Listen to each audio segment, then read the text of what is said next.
여러분 반갑습니다. 신앙강좌부 강의 시작하도록 하겠습니다.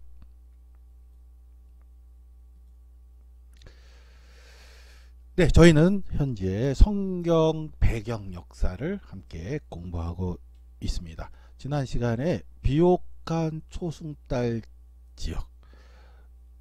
지역이지요. 구약 성경의 배경 역사가 되겠습니다. 지난주에 이 지도까지 함께 보았지요. 이 지도는 홀만 바이블 어틀라스에서 발췌하였습니다. 메소포타미아, 아브라함의 고향, 아브라함 당시에 있었던 도시들이 표기되어 있습니다. 보시면 가운데에 큰 사막이 가로놓여 있습니다. 그래서 초승달 모양을 하고 있습니다. 한가운데로 쭉 올라가면 위에 보시면 이제 고지대지요. 고지대입니다.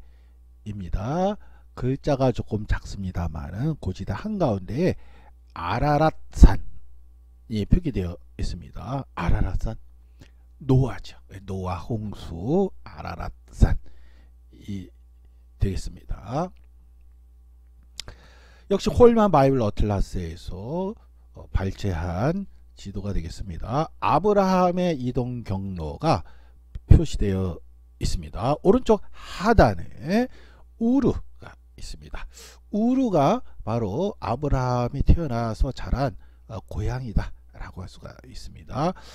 우르에서 출발하여서 위로 쭉 올라갔죠. 위로 쭉 올라가면은 가운데 상단에 바단 아람으로 되어 있지요. 거기 바단 아람의 중심 도시가 바로 하란이 되겠습니다. 하란에 도착했지요. 하란에서 도착했을 때에 아브라함의 아버지는 돌아가시고 이제 아브라함에게 하나님께서 가나안으로 내려가라 말씀하셨죠. 그 말씀이 바로 창세기 12장 1절에서 3절입니다. 창세기 12장 1절에 3절의 말씀을 아브라함이 받고 내려갔죠. 이제 가나안 땅으로 내려갔습니다. 쭉 내려가면은요, 가장 밑에 있는 도시가 바로 부엘셰바가 되겠습니다. 가장 밑에가 이제 부엘셰바입니다. 가장 위쪽은 단입니다. 다메섹 바로 밑에 단입니다. 그래서 구약 성경에 보면은 단에서 부엘셰바까지 지경을 말할 때 가장 위에 있는 단에서 가장 밑에 있는 부엘셰바까지 그런 표현이 구약 성경에서 종종 나옵니다. 가장 밑에 있는 도시가 바로 부엘셰바입니다. 부엘셰바가 아브라함이 죽고 묻힌 막벨라 굴이 있고요. 부인도 묻혔죠. 사라도 거기 묻히게 됐는데요. 부엘셰바가 이제 중심 도시가 됐습니다. 부엘셰바 중심 기능으로서 중심 도시로서 부엘셰바 시대가 오래 지속되다가 이것이 나중에 다윗 솔로몬 정권 교체기에 바뀝니다. 예루살렘으로 중심지가 바뀌게 됩니다. 그러니까 솔로몬은 예루살렘 중심 신도시 신진 세력이라고 볼 수가 있는데요. 다윗까지가 아브라함서부터 다윗까지를 중심 도시를 이야기하라 하면은 부엘셰바라고 할 수가 있습니다. 뭐 쉐켐이라든지 베델, 헤브론 중요한 도시들이 많이 있습니다만은 역시 중심 도시인데 부엘셰바 라고 할 수가 있습니다. 부엘셰바에서 이제 예루살렘으로 중심 도시가 옮겨지게 되는데요. 천도된다고 그러죠. 솔로몬 시대에서부터 물론 다윗이 이제 예루살렘을 수도로 정했습니다만은 본격적으로 이제 솔로몬 시대에서부터 제사장도 이제 사독 솔로몬의 파트너 제사장이 사독이었죠. 사독 제사장과 파트너십을 맞춰서 솔로몬 왕이 예루살렘 시대를 열어갑니다. 사독 제사장 파는 나중에 신약시대 사두개파가 됩니다. 네, 아무튼 아브라함의 이동 경로를 보면 위로 올라갔다가 밑으로 내려왔죠. 비옥한 초승달 레반트 지역, 비옥한 초승달 지역의 그 지형이 잘 드러났다라고 볼 수가 있겠습니다. 개괄적으로 우리가 이스라엘 역사를 살펴보고 있습니다. 아브라함 이후에 중요한 여러 역사들이 있습니다만은 뭐니뭐니 해도 모세의 용도에 따른 시내산 계약이 또 중요한 장면이라고 할 수가 있습니다. 그 중에서 가장 상징적인 장면인 홍해 바다를 가르고 이스라엘이 전진하는 그런 그림이 되겠습니다. 모세 역사, 우리가 모세 오경을 현재 공부하고 있는 중인데요. 이제 큰 틀에서 보면은요, 모세 오경, 모세의 역할이 굉장히 중요하다라고 할 수가 있겠습니다. 40년 동안 광야 생활을 거친 이스라엘 백성은 결국 가나안 땅에 들어가게 됩니다. 가나안 땅에 입성해서 이제 여호수아의 영도에 따라서 가나안 땅에 들어가서 가나안 정복 시대를 이제 열어가는 것이죠. 그런 다음에 이제 정복 후에 땅을 분배를 해줬습니다. 12지파에게 땅 분배를 해줬습니다. 12지파에 땅 분배된 그런 지도가 되겠습니다. 또 이스라엘 역사가 이제 계속 진행이 되는데요.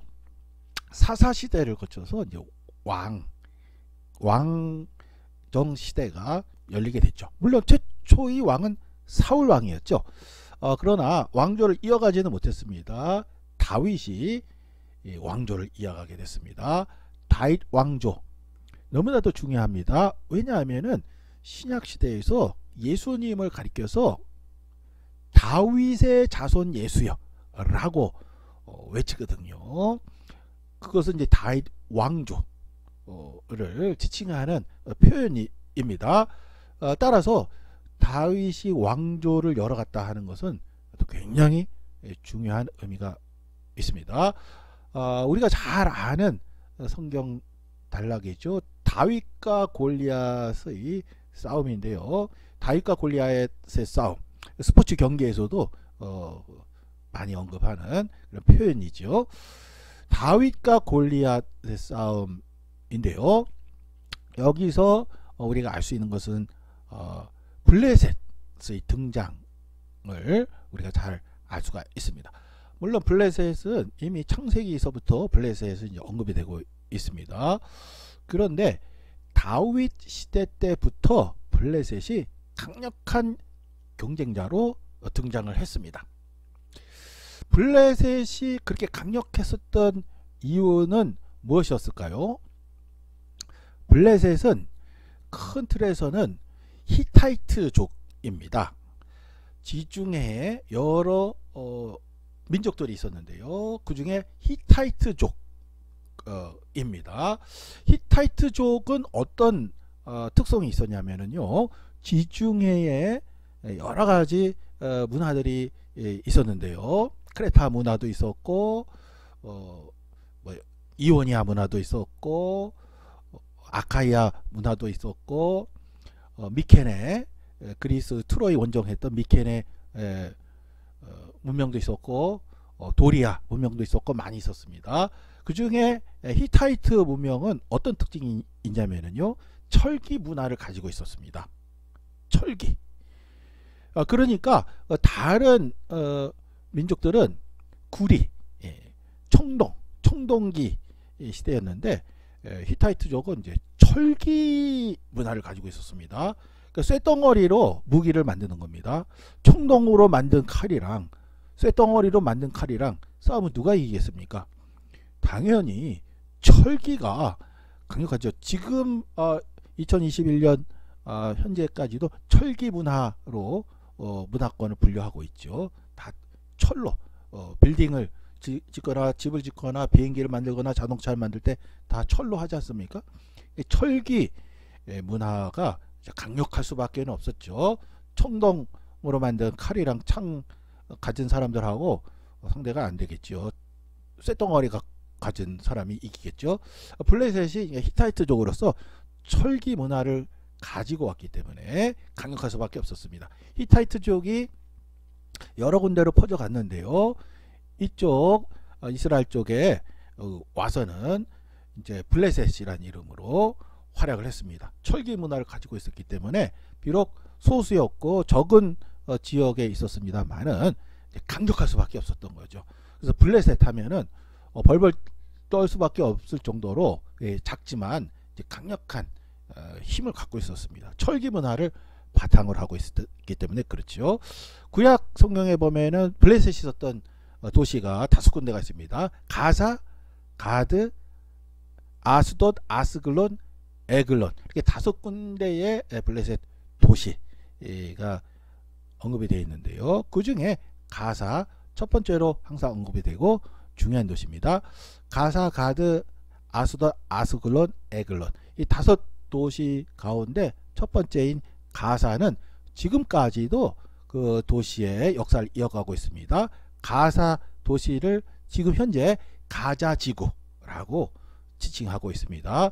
우리가 외신 보도나 뉴스를 통해서 가자지구 많이 언급이 있죠. 팔레스타인 해방기구의 수도가 이 가자지구에 있지 않습니까? 팔레스타인이란 말이 블레셋이라는 단어입니다. 나중에 우리 성경 배경 역사의 후반부 지점에서 언급하겠습니다만은 이스라엘, 유다 지역, 이스라엘 지역 이 전체를 블레셋 사람의 땅이라고 해라 하고 로마 황제가 칙령을 내리거든요. 그래서 그때서부터 블레셋 사람의 땅이다, 팔레스틴이다 라고 지칭을 할 수밖에 없었고요. 주후 135년입니다. 그때서부터 지금까지도 팔레스틴이라고 합니다. 지금도 이스라엘 가서 신문을 보면 자기네 지역을 팔레스틴이라고 지칭을 합니다. 2000년 전에 주후 135년에 하드리아누스 황제의 칙령에 따른 것인데 2000년 동안 블레셋 사람의 땅이다 라고 지칭을 해왔기 때문에 블레셋 사람의 땅 팔레스틴이라는 지명이 고착이 된 것이죠.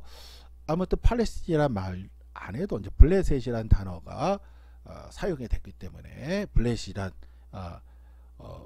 이 민족이 이스라엘의 라이벌로서 강력하게 계속해서 이스라엘을 괴롭힙니다. 지금도 팔레스틴과 이스라엘이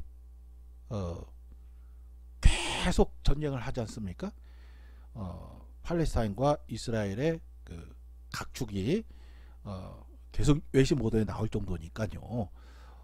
그런데 블레셋이 강력하게 등장했던 것은 바로 이 다윗 시대 때, 그 전에도 있었습니다만은 다윗 시대 때 철기로 무장을 해서 강력하게 대두하였고 계속해서 이스라엘을 괴롭히는 그런 막강한 라이벌로서 등장을 했었다라고 할 수가 있겠습니다. 다윗 아들인 솔로몬이 성전을 지었죠. 다윗은 지을 수가 없었습니다. 전쟁에서 피를 많이 흘렸기 때문에 거룩한 성전을 지을 수가 없었죠. 그래서 그 아들 솔로몬이 예루살렘 성전을 지었습니다. 솔로몬 사후 이스라엘이 둘로 나눠집니다. 북쪽에는 이스라엘, 남쪽은 유다. 북쪽은 10개 지파, 남쪽은 2개 지파가 연합하여서 나누어지게 됐죠. 북이스라엘의 수도는 사마리아입니다. 남유다의 수도는 예루살렘입니다. 북쪽에도 왕이 있고 남쪽에도 왕이 있고 각각 왕조가 따로따로 진행이 됐습니다. 물론 이스라엘 북왕국은 솔로몬의 신하가 르호보암이 세운 나라죠. 그래서 이스라엘은 계속해서 쿠데타도 일어나고 그래서 왕조가 제대로 형성이 안 됐습니다. 왕이 계속 바뀌었습니다. 왕조가 제대로 성성이 되질 못했습니다. 그런데 남왕국 유다는 솔로몬의 아들로 해서 쭉 이어졌지요. 마지막 유다 왕국이 멸망할 때까지 아들 쭉 이어졌습니다. 다윗 왕조가 이어지는 것이죠. 그것이 계속 이어지다가 결국 예수님까지 이어졌습니다. 마태복음 1장에 보면 그 족보에 대해서 잘 알 수가 있습니다. 네, 이 지도에서도 보면 보라색으로 표시가 됐습니다. 이스라엘 한가운데에 이 사마리아가 있습니다. 남쪽 초록색, 흐린 초록색이죠. 유다입니다. 예루살렘도 있지만은 부엘셰바도 있고요. 왼쪽에 보시면 유다 왕국 왼쪽에 보면은 블레셋이 있습니다. 그렇고요. 자, 이제 세계 제국이 등장하는 시대에 접어들었습니다. 기원전 722년. 기원전 722년에 아수르 제국이 등장을 했습니다. 그러니까 메소포타미아 지역, 이 지역을 제패하는 첫 번째 거대 제국은 바로 이 아수르 제국이다 라고 할 수가 있습니다. 기원전 722년입니다. 딱 22년이라기보다 722년, 721년 그 어간입니다. 이때 이제 아수르라는 강력한 제국이 일어났습니다. 그래서 오른쪽 아래로는 우르까지 페르시아만까지 점령을 했고요. 그러니까 티그리스강, 유프라테스강 하류까지 다 점령을 했고요. 그 다음에 이집트와 싸워서 전쟁에서 승리를 했습니다. 그래서 이 레반트 지역, 메소포타미아 지역은 티그리스강, 유프라테스강인데요. 거기는 물론이고 가나안, 이집트까지 비옥한 초수달 지역, 레반트 지역 전체를 다 통폐합을 했습니다. 아수르 제국, 강력한 제국이었습니다. 성경의 배경 역사로서 아수르 제국이 또 중요한 이제 사건이 있었는데요. 바로 북이스라엘, 사마리아의 수도를 두고 있었던 북이스라엘이 역사에서 사라지게 됐습니다. 북이스라엘이 멸망했죠. 아수르 제국에 의해서요. 그때 당시에 그러니까 북이스라엘의 수도였던 사마리아가 아수르 제국에 의해서 멸망당하는, 그때 당시에 예루살렘에 있었던 남유다 왕국의 왕이 혹시 누군지 아십니까?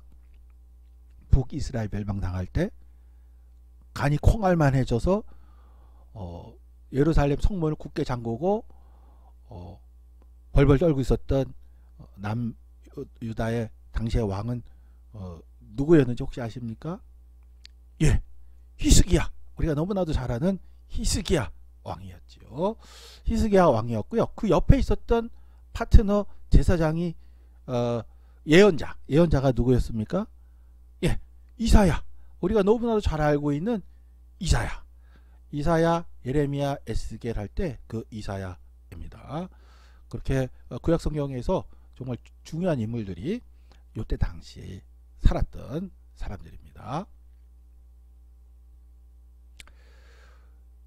아수르 제국 다음에 등장했던 제국은 바벨론 제국입니다. 바벨론 제국은 어마어마한 강대국이었습니다. 아수르 제국을 멸망시키고 바벨론이 이제 메소포타미아 지역은 물론이고 레반트 지역 전체의 통치자가 됩니다. 이 바벨론 제국은 특별히 성경에서 무시무시하게 등장합니다. 왜 그러냐면은 예루살렘 성전을 초토화시킨, 무너뜨린 나라가 바로 이 바벨론 제국이기 때문에 그렇습니다. 남유다 왕국이 역사에서 멸망해 버렸습니다. 바벨론 제국이 예루살렘 성전을 이제 초토화시켰죠. 느부갓네살 왕이 이 바벨론 제국의 왕이었습니다.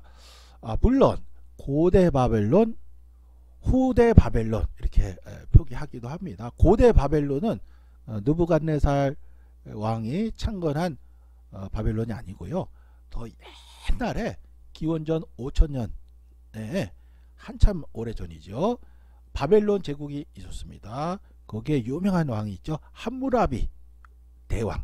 함무라비 대왕은 바벨론의 황제인데, 바벨론의 왕인데, 지금 여기서 나오는 이 바벨론 제국은 아니고요. 이제 고대 바벨론, 옛날 바벨론입니다.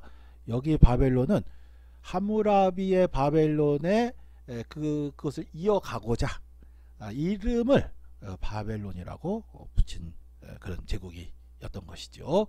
아무튼 신바벨론은 느부갓네살이 창건을 했고, 아수르 제국을 무너뜨리고 전체의 총 지배자로 등극을 했습니다.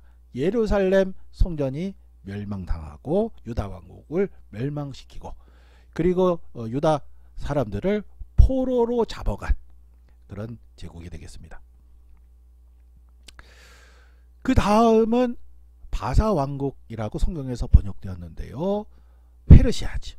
페르시아의 등장입니다. 페르시아 제국이 등장했어요.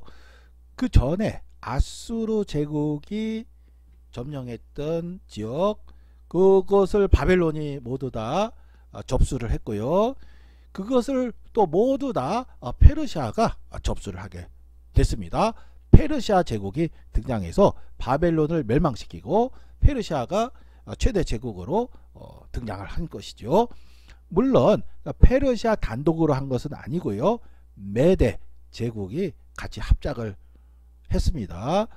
페르시아 제국과 메대 제국이 합작을 했는데, 얼마 있다가 메대가 이제 페르시아의 병합됨으로 해서 페르시아가 유일한 대제국으로서 통치하게 되었습니다.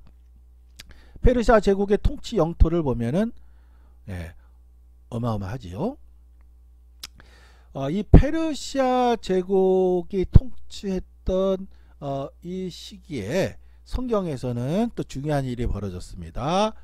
바벨론이 붙잡아온 유다 백성을 다시 고향으로 돌아가게 했습니다. 페르시아 제국의 창건자는 지난 시간에 언급한 대로 고레스 대왕이 있죠. 고레스 대왕. 환갑이 넘은 62세 나이에 이런 엄청난 일을 세계 역사에서 이뤘습니다. 역사에서는 키루스라는 그런 이제 발음으로 많이 언급이 되는, 우리 성경에는 고레스 이렇게 번역이 됐는데요. 아무튼 이제 고레스 대왕이 돌아가게 했습니다. 그래서 이스라엘 백성이 고향으로, 이스라엘 땅으로 다시 돌아올 수 있게 되었지요. 여기에서 이제 지도를 보시면 세계 역사, 그러니까 성경의 배경 역사로서 세계 역사를 보고 있는데요. 세계 역사에 끼친 그런 영향까지도 같이 살펴본다면은 훨씬 더 재미있고 풍성하게 우리가 이해할 수 있을 것으로 생각이 듭니다. 이 페르시아 시대 때 세계 역사, 특히 서양 역사에서는 어떤 일이 있었는가 하는 것을 잠시 언급을 하도록 하겠습니다. 이 페르시아가 보시면은, 이 지도에서 보시면은 4대, 그러니까 지중해 지역 4대라고 되어 있죠. 사르디스, 그러니까 주전 539년, 주전 6세기 때는 소아시아 지역에서 가장 큰 대도시가 사르디스 4대였습니다. 아시아의 7 교회 있죠. 에베소, 서머나, 빌라델피아 등등 있는데 4대 교회도 있지만은 그 도시 중에 4대가 요때 시대에는 가장 큰 도시였습니다. 사르디스였습니다.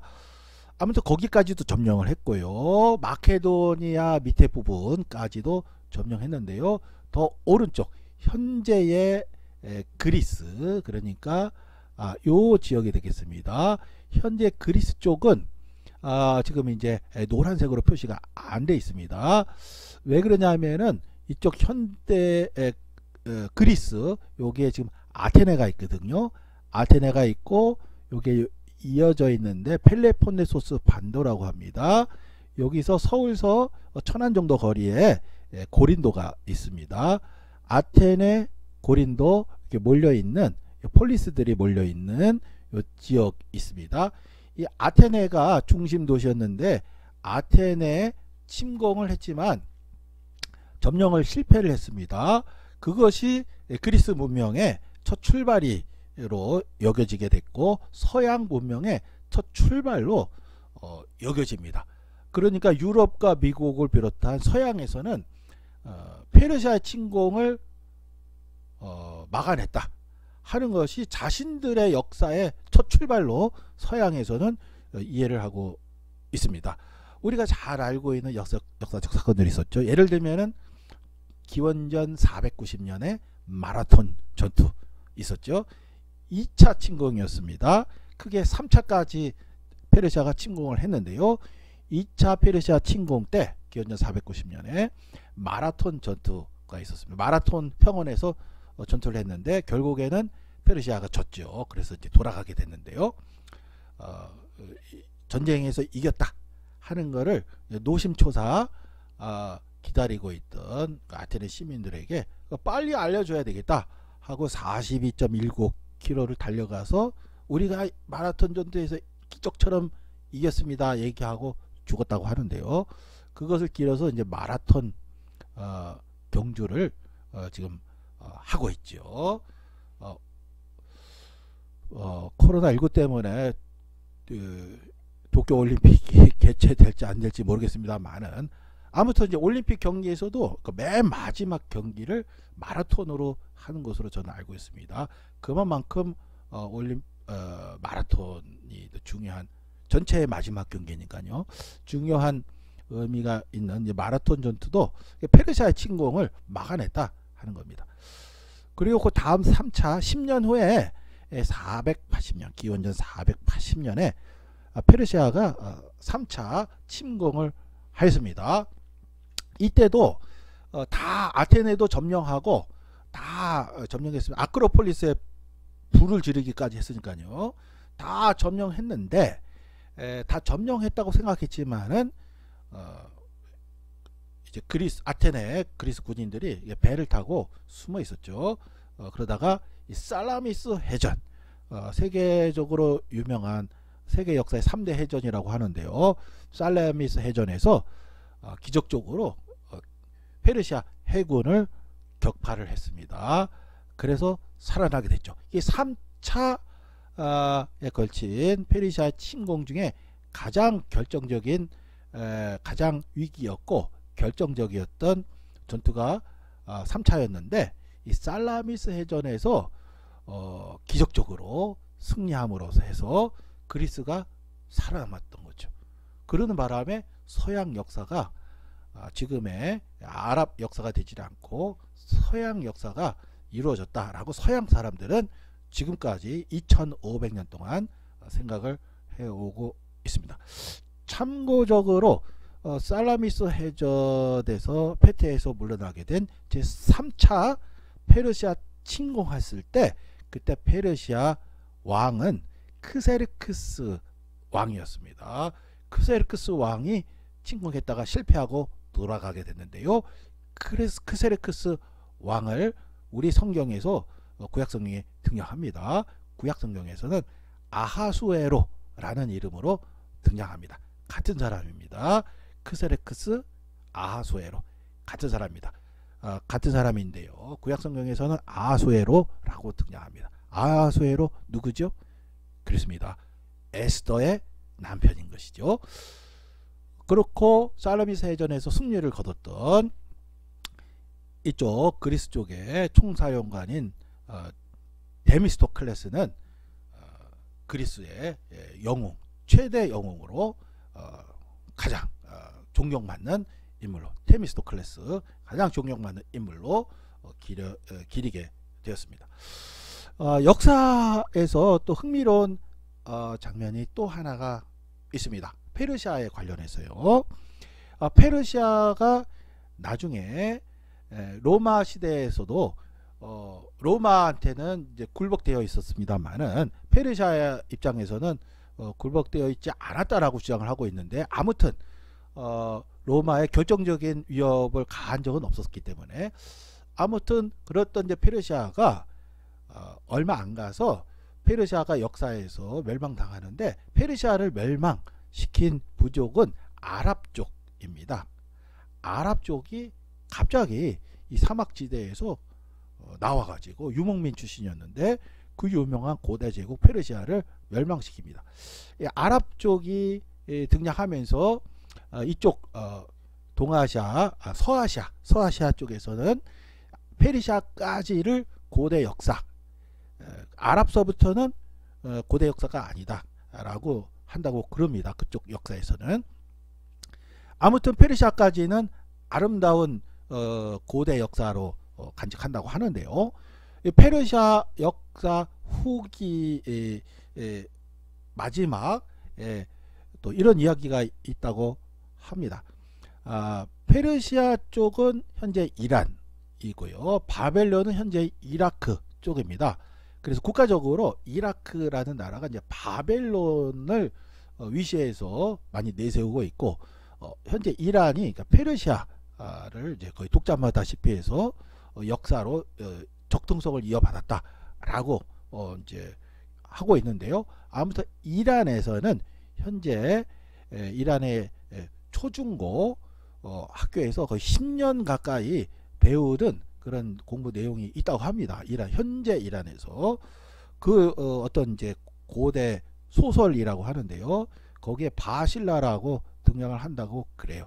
바실라가 바로 신라, 고구려 백제 신라 때 그 신라를 지칭한다고 합니다. 그래서 이란 사람들한테 우리나라가 잘 알려져 있다고 합니다. 초등학교, 중학교, 고등학교 10년 동안 배운다고 하니까요. 그런데 그 소설에 의하면은 페르시아의 마지막 왕자가 아랍 쪽에 의해서 쫓기게 됐습니다. 그래서 도망갔는데 중국까지 도망을 갔다고 합니다. 그런데 또 첩자가 중국의 페르시아 마지막 왕자가 중국에 피신해 있다 하는 것을 아랍 쪽 그 왕들에게 정보를 알렸다고 합니다. 그래서 아랍 이 왕들이 페르시아 제국의 부흥을 걱정해서 그 페르시아 왕자를 잡으려고 첩자를 또 보냈는데 더 동쪽으로 피신을 했다고 합니다. 그래서 페르시아 왕자가 신라까지 왔다고 합니다. 신라까지 와서 살았는데 신라 공주하고 결혼까지 했다고 합니다. 우리 서동요가 뭐 그런 내용이라고 하는데요. 결국 이제 이 마지막 페르시아의 왕자가 부인인 신라 공주지요. 우리 한국 사람이죠. 결혼하고서 그 소설에 따르면 다시 페르시아에 돌아와 가지고 페르시아를 다시 세웠다. 이제 그런 식으로 해피 엔딩으로 끝난다고 합니다. 페르시아가 다시 재건되지는 않았고요. 역사적으로는요. 아랍이 계속 장악을 했죠. 그래서 그쪽 지역에 사우디 아라비아, 아랍이라는 단어가 들어간 지명이 이쪽에 많이 있죠. 네, 이렇게 해서 페르시아 역사까지 저희들이 살펴보았습니다. 네, 오늘 내용은 여기까지 진행하겠습니다. 다음 시간에 계속해서 성경 배경 역사를 이어가도록 하겠습니다. 여러분 수고 많으셨습니다.